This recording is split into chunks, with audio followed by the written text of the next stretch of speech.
I have gone through all the phases of this epidemic from the time of stigma. That time, doctors would tell me that I have 3 or 4 months to live, and being the first Kenyan to be declared himself and being in the media was very, very difficult. Joe Muriuki. Joe Muriuki is a well-known name in Kenya. Joe Muriuki, an HIV-positive man. He was the first Kenyan To publicly walk to a media house and say he had the HIV infection. People were scared, people did not know how to relate to me, I did not know how to relate with the people. Maybe you can drop dead any time. Nobody knew so much about HIV. I had struggled with the infection without knowing what was happening since 1986. The first test that I got was actually 1989. If you recall that particular period, there was very little information about HIV, plenty of stigma, and a lot of profiling and name calling and all these kind of things. I lived for quite a bit of times, several years without medication. In the first place, the medication, the ARVs just came on board about 10 years ago. During all that time, I was surviving on what we call positive living. Positive living is just accepting the reality I had. Of course, the fact that I was in the media and I was moving all over, and from one newspaper to the other, and the TV station to the other one, meant that I had accepted the situation. That alone, that in itself is a big plus in terms of recovery and being able to cope. So, and then the diet, and then the support from the family, support from the friends and associates, and of course your own personal care in terms of taking hygiene. So that's how I managed that period when I was not on ARVs. My viral load before the ARV was, I remember very well, was something like almost 500. 498, it fluctuated between 498 and 500. And it remained like that for about 15 years. Now, I've been on ARV now for about close to 10 years, 8 to 9 years. My health had stabilized completely because I have been on ARVs and I've been on medication, and of course I've been on medical care from my clinicians. But somehow something happened again around 2020 at the beginning. I discovered again I had problem with swallowing.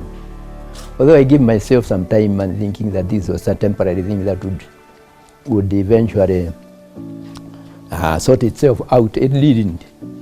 And for about 1 year, I didn't know why I struggled with eating without knowing what was actually amiss with my throat.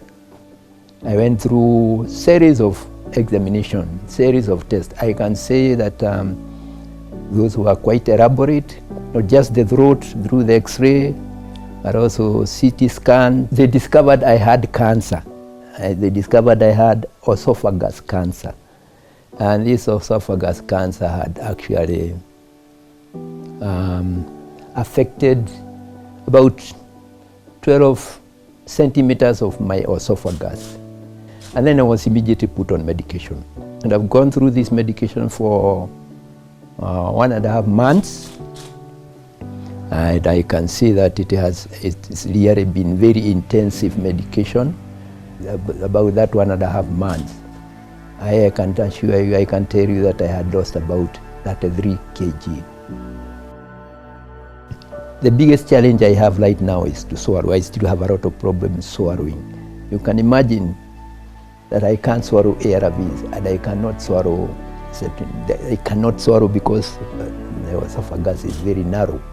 So what I have to do, and this has been really big challenge for me, is actually to crush the medication and dissolve it in water, sometimes in uji, sometimes in juice, and then swallow. But I can assure you it's not a pleasant kind of experience. They are very bitter. And in most cases, I vomit. So that's part of the coping. That's part of the coping that I am going through.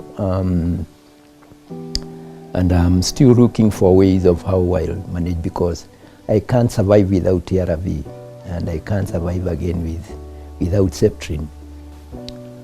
Being the first Kenyan to declare himself and being in the media was very, very difficult in terms of stigma, because I have gone through all the phases of this epidemic, from the time of stigma that time to the next stage, whereby now there was intensified information and campaign all over, especially by NAC and the government and NASCOP.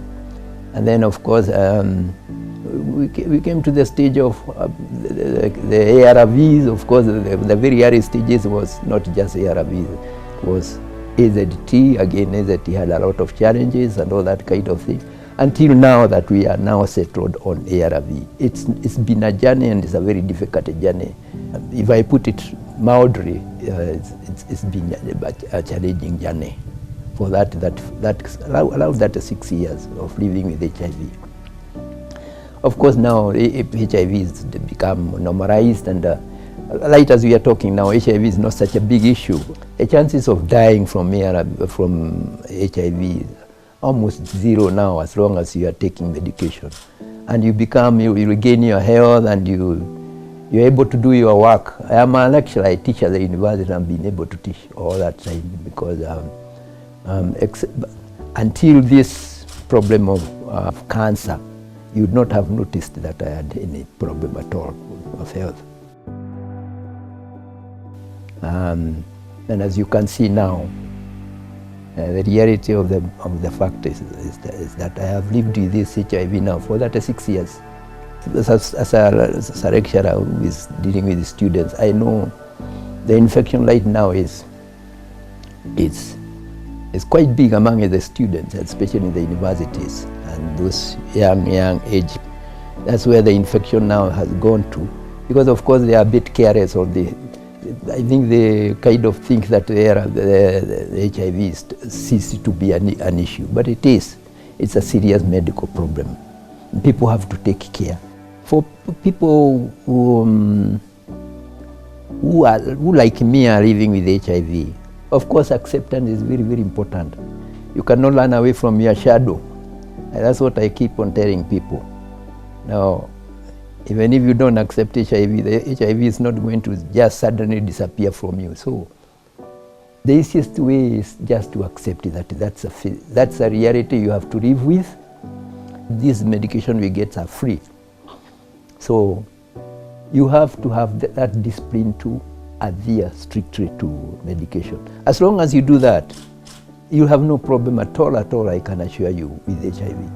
As long as you get into trouble the moment you start defaulting, and the viral load, for me, the viral load has always been undetectable below zero. So as long as your viral load is below zero, you are completely you are not even infectious. You cannot infect anybody by the way, and the CD4 count goes up. That's actually the measure of your immunity, goes up.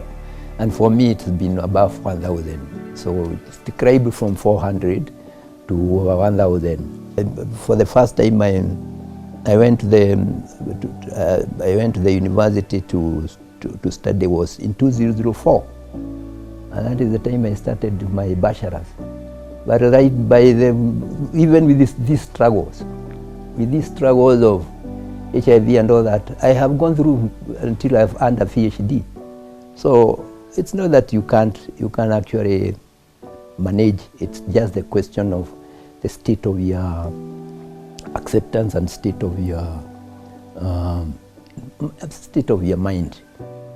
Your family will behave and react the way you yourself will actually condition them to do.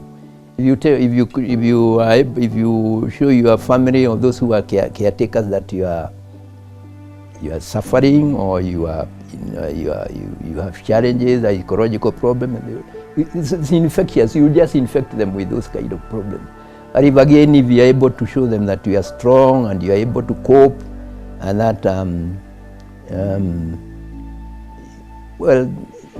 they also develop the same kind of strength in addressing and attending to your issues.